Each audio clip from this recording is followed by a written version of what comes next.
5 seconds. Start.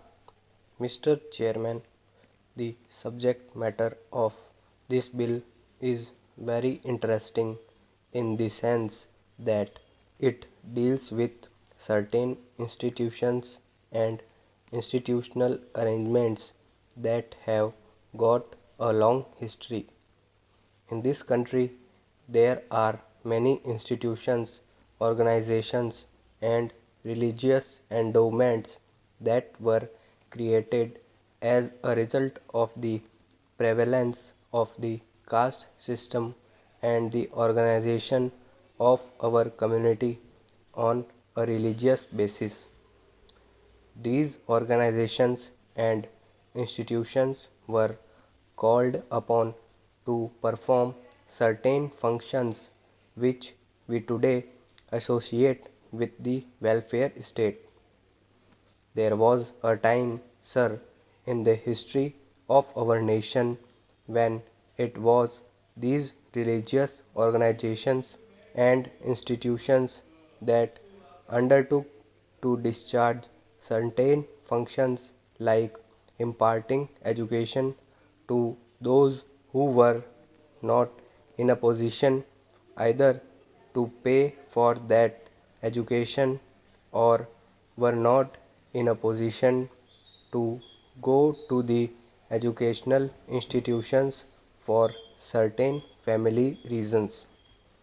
In order that the bright young men and women could be helped in pursuing their studies, it was found necessary that the religious organizations should step in by giving scholarships to the people belonging to a particular community or to a particular caste, and by helping the families of those persons who were thus engaged in educational pursuits during the period that they were so engaged.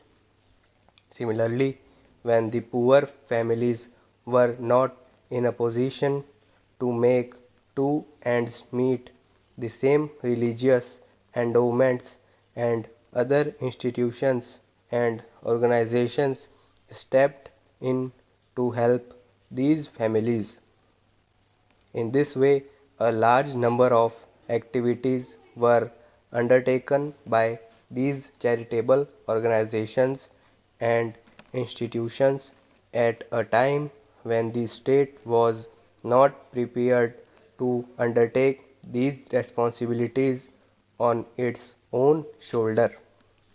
The question that now arises is whether we have reached a stage wherein it is possible for the state to step in and to undertake these very activities so that these religious organizations and institutions might not have to perform those functions.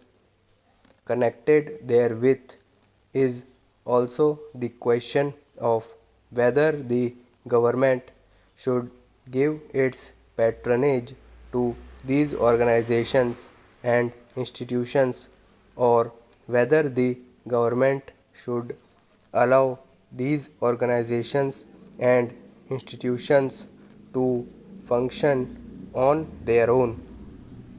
The bill only deals with the second part of the question, but the determination of the issue depends to a very great extent on what we consider to be our answer to the first part also.